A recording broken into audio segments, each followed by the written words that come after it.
Bonjour à vous. Je reçois ce matin cette question de Fabienne que je remercie, qui me dit: peut-on ralentir le temps du vieillissement du corps? S'il n'est qu'illusion, on peut le manipuler? Point d'interrogation. Peut-on ralentir le vieillissement du corps? Eh bien, c'est exactement ce qu'il se passe dans le cadre de la pause alimentaire. Pause alimentaire à rajouter à la lumière, la particule de lumière, le photon, le prana. La pause alimentaire, le jeûne, régénère l'organisme. Il y a suffisamment d'études scientifiques maintenant pour le montrer, mais cette pause alimentaire pranique, qui est une extension du jeûne, pour aller un petit peu plus loin que simplement ne pas manger, le jeûne, et qui, lors de cette pause alimentaire, ajoute cette nourriture spécifique subtile qui est le prana, la particule de lumière, qui fait que non seulement l'organisme se régénère, mais en plus, il est nourri. Il est nourri par cette lumière. Alors, qui dit régénérer, dit, si vous voulez, nettoyer. Qui dit nettoyer, dit que le corps va mieux fonctionner. Ainsi, les opérations de générer la cellule, qui s'appelle anabolisme, et de mieux fonctionner dans ce qu'on appelle le métabolisme, va amener cette troisième opération spécifique de fin de vie de la cellule, genèse de la vie, après la fin de la vie de la cellule, et donc du renouvellement, fin de vie qu'on appelle catabolisme. Les opérations d'anabolisme, de métabolisme et de catabolisme sont améliorées dans le cadre de la pause alimentaire, nourriture pranique. Faut-il rappeler l'histoire de Gilles, gravement atteint d'une pancréatite chronique, et qui, après 21 jours de pause alimentaire pranique, a complètement régénéré son pancréas, au point que, chirurgicalement parlant, les médecins du CHU du Nord-Ouest, par là-haut en France, sans en dire plus, eh bien, n'ont pas eu besoin de l'opérer, alors qu'il était prévu qu'il se fasse opérer d'une ablation partielle de la tête du pancréas. Et que, fin d'année 2017, Gilles de me contacter et de me dire qu'il était prévu une ablation de la vésicule biliaire, en prévision que la pancréatite, soulagée momentanément et sans explication au niveau médical, n'allait pas tenir, et de nouveau, Gilles, le patient Gilles, de voir des symptômes de sa maladie réapparaître. Et Gilles, en discutant ensemble, après l'avoir orienté téléphoniquement parlant à un médecin, puisque moi de ne pas pouvoir, dans mon statut et d'accompagnant nourriture pranique et d'infirmier, de ne pas pouvoir lui dire quoi que ce soit, fais-toi opérer ou ne te fais pas opérer, je l'ai orienté à un médecin, auprès de qui il a pris conseil beaucoup plus objectivement parlant, professionnellement parlant, et ce médecin de lui dire il n'y a pas besoin de se faire opérer, et Gilles de ne pas s'être fait opérer fin de 2017, décembre 2017, et d'aller merveilleusement bien aujourd'hui, etc., etc. Ce matin, ici même dans le Cantal, puisque la plupart des participants à cette session de juillet sont à leur 13e jour de pause alimentaire, eh bien, je faisais remarquer au groupe la beauté manifeste et physique et intérieure de Françoise, 75 ans, qui en est à son 3e processus de 21 jours, pour en avoir réalisé 2 dans les 3 dernières années, un en 2016 et un en 2018. Elle me pardonnera si ce n'est pas tout à fait les bonnes dates. Enfin, elle a fait 2 processus dans les 3 dernières années, et cette année étant le 3e processus. Et Françoise, d'être vraiment, mais vraiment rayonnante, parce que le gros de la détoxination étant passé dans la première semaine, et d'avoir déjà affiné ces processus et les opérations anaboliques, cataboliques, métaboliques liées à la régénération cellulaire, liées au lâcher-prise de ce trop-plein de surcharge en pensée, en émotion, en toxines alimentaires, en tout ce que vous voudrez, qui fait que le corps, dès qu'on l'y autorise dans cette pause alimentaire, il va en profiter pour éliminer ces trop-pleins dont il n'a plus besoin. Tout cela validé par le prix Nobel de médecine d'octobre 2016, le docteur Yoshinori Ohsumi, eh bien, fait que Françoise et l'immense majorité des participants aux sessions post-alimentaires praniques voient véritablement sur leur visage et dans leur expression corporelle un mieux-être certain lié au fait de régénérer l'organisme naturellement, médecine naturelle s'il en est, que de s'abstenir de manger de façon conventionnelle et de donner un coup de main au corps dans cette prise dans le champ quantique, cette prise de ce soutien vibratoire, énergétique, quantique qui est la nourriture pranique, de manière à ce que le corps fonctionne tout aussi bien en étant en pause alimentaire pour qu'il puisse réaliser ces opérations de nettoyage, de renouvellement, de régénération. À partir du moment où vous savez ralentir la cadence, freiner, vous poser, déposer et vous autoriser à vous reposer. C'est vrai que ce groupe passe beaucoup de temps à dormir, ils me l'ont dit ce matin, et en attendant, ils vont particulièrement bien. Sur un niveau de forme A10, à J13, en pause alimentaire, nourriture pranique avec le prana en plus, ils sont à peu près tous à 8 sur 10 en niveau de forme, globalement parlant, physique et psychologique. C'est quand même assez exceptionnel.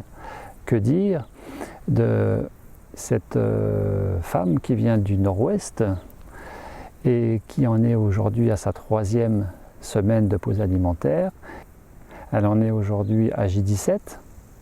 Elle est à 3 jours de boucler son premier processus et peut-être dernier, peu importe, mais premier processus en 21 jours et qui était une totale découverte pour elle. Dit-elle qu'encore début d'année, au mois de mars, elle ne connaissait strictement rien à la nourriture pranique et de laisser les choses se faire, se vivre à son niveau, de se laisser appeler à ce processus et de s'autoriser à vivre jour après jour au rythme du corps. Et cette personne, que nous allons appeler Caroline, va merveilleusement bien. Et toute personne de l'extérieur, ne la connaissant pas, ne soupçonnerait pas que cela fait 17 jours qu'elle est en pause alimentaire.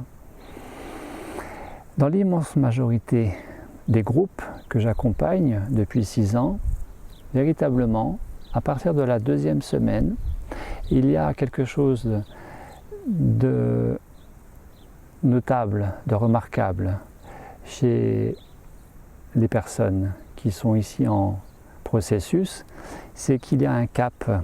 Il y a un cap qui a été franchi au niveau de l'organisme, au niveau cellulaire, qui fait que il y a un effet certain de remise en forme, de régénération. C'est clinique, c'est manifeste, c'est visible, c'est palpable. C'est aussi énergétiquement perceptible. Ainsi, l'effet anti-vieillissement est inscrit dans ce processus à partir du moment, bien sûr, où vous ne forcez pas les choses, à partir du moment où vous allez au rythme du corps, à partir du moment où vous l'aidez, c'est-à-dire que vous vous posez, que vous ralentissez, que vous vous reposez, que vous vous hydratez, que vous ne vous exposez pas de façon inconsidérée au soleil du jour au lendemain sans protection, sans mesure, sans graduation. Et puis, cette pause alimentaire n'a pas d'effet que sur le plan physique uniquement. L'effet régénérateur est aussi lié au fait, je l'ai dit il y a quelques instants, il est lié aussi au fait qu'au niveau des pensées, eh bien, cela se pose, cela s'apaise, cela ralentit, que le mental se met en veilleuse, sans s'y opposer. Alors bien sûr, il y a toutes ces pratiques que je propose, que j'anime, et puis sur le plan émotionnel, il y a cet apaisement, il y a cette pacification, il y a cette harmonisation qui fait qu'au niveau du cerveau émotionnel, mais aussi du cerveau alimentaire, là où s'accumule la nourriture, là où s'accumulent les mémoires, liées à notre vie relationnellement parlant à la nourriture, mais aussi aux émotions, mais aussi à tout ce que ce ventre peut contenir de mémoire au sens large, eh bien ce ventre va s'apaiser, se calmer et permettre au corps d'aller encore un petit peu plus loin avec lui-même dans cet effet de régénération. Plus particulièrement, l'effet anti-vieillissement, il est amorcé avant même le processus de pause alimentaire dans cette fameuse descente en nourriture conventionnelle, dans ce fameux manger moins, manger mieux, sauf si du fait de votre poids, il vous faut manger plus et manger mieux. Parce que, faut-il le rappeler, il vous faut constituer une réserve en kilos pour couvrir les quelques kilos que vous allez perdre immanquablement pendant ce processus. Donc il ne faut absolument pas arriver, entre guillemets, trop maigre. Eh bien, dans ce manger moins, manger mieux, ou ce manger plus, manger mieux, en mettant l'accent sur les végétaux, les fruits et légumes, bien sûr les fruits secs, etc., que ce soit cru ou cuit, mais avec ces légumes verts qui ont cet effet détoxifiant, naturellement parlant, vous aidez l'organisme à aller mieux. Vous allez le soulager, lui faciliter son travail de détox pendant la pause alimentaire. Tout ce que vous allez faire avant le processus est du bénéfice certain pour le corps lui-même. Et se rappeler que la pause alimentaire a pour vocation de détoxifier l'organisme, donc de le désacidifier. La maladie se manifeste sur un terrain acide, lui-même généré par la nourriture industrielle, par les émotions, qui sont bien plus toxiques encore que la nourriture à partir du moment où elles ne sont pas canalisées, gérées, exprimées. Et quand elles sont compensées par la nourriture ou toute forme de béquille, voire de dépendance, eh bien évidemment, cette acidité toxique tend à s'accumuler dans l'organisme, en particulier dans les articulations et dans le tissu graisseux. Ainsi, la pause alimentaire a pour vocation de désacidifier l'organisme et de le rendre plus équilibré dans cette balance acido-basique, acido-alcaline, ce que l'on appelle le lit de la santé. Ainsi, en ce sens, il y a ce procédé certain de régénération, donc d'effet anti-vieillissement, puisque le stress est acidifiant et vieillit l'organisme avec ces fameux radicaux libres. Dans la mécanique anti-stress liée au manger moins, manger mieux, à la pause alimentaire, au lâcher-prise, à cet alignement des quatre corps, à ce niveau de conscience supérieur qui est cultivé pendant les pauses alimentaires, eh bien il va y avoir un focus mis en faveur de stimuler le bien-être, de favoriser le bien-être pratique, formel, informel, collectif, individuel, et ainsi de générer les hormones du bien-être, de relancer la glande pinéale dans la fonction sécrétrice hormonale de la mélatonine la nuit, la sérotonine le jour, en décrassant cet organisme et cette fonction digestive, le ventre, eh bien les intestins vont pouvoir un peu mieux sécréter la sérotonine en partage avec la glande pinéale. Et puis au niveau des surrénales, là où le stress va sécréter au niveau des surrénales l'adrénaline et le cortisol, eh bien l'effet anti-stress lié à la pause alimentaire, au relâchement, au slow life, pendant ce processus, pendant cette retraite, eh bien vous allez sécréter la DHEA, hormone anti-vieillissement. Et puis au niveau du cerveau, lié à ces contextes formalisés ou non, pratiques ou non, pendant votre pause alimentaire, eh bien vous allez sécréter au niveau du cerveau les hormones de plaisir, de bien-être qu'on appelle la morphine cérébrale, les bêta-endorphines, etc., etc. Que dire bien sûr de la fonction hormonale du cœur qui est stimulée au minimum, au bas mot, 3 fois par jour pendant ces processus. et qui fait que le cœur va sécréter cette hormone du bien-être qu'on appelle l'ocytocine, et ainsi permettre à l'autorégulation générale, globale du corps au niveau hormonal, le mettant sur un mode négantropique de réalignement favorable à la santé. Et tout ce qui est favorable à la santé, immanquablement, freine le processus naturel du vieillissement, d'usure prématurée de l'organisme. D'où l'effet anti-vieillissement. Véritablement, la pause alimentaire pranique, bien plus encore que la simple pause alimentaire qu'on appelle le jeûne, relève des neurosciences, relève des sciences quantiques, relève de l'épigénétique. Car la pause alimentaire pranique, au travers de cette détoxination physique, de ce déconditionnement des schémas limitants, mental et émotionnel, consiste en une véritable déprogrammation cellulaire, mémorielle et reprogrammation.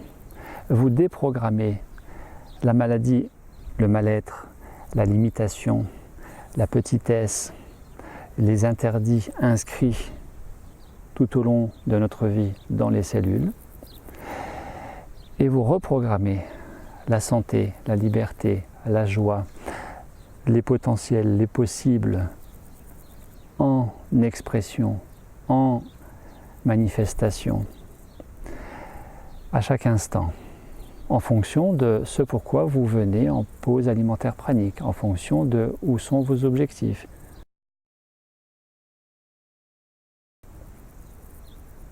Alors oui, bien sûr, la pause alimentaire pranique est un véritable processus anti-vieillissement, régénérateur et salutaire sur les 4 plans.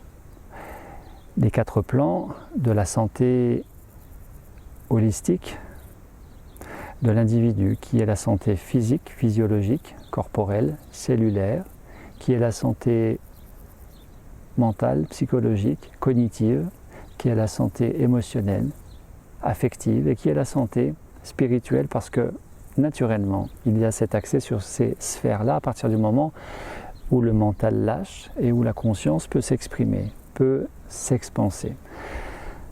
Parallèlement, proportionnellement à cette expansion des corps subtils, corps physique, corps éthérique, corps astral, et qu'on appelle dans le langage scientifique les défenses immunitaires. Voilà, merci Fabienne. Cette causerie, petite vidéo, ne saurait bien sûr être exhaustive, comme à chaque fois. Mais en attendant, je vous souhaite tout le meilleur pour une pleine santé. À bientôt.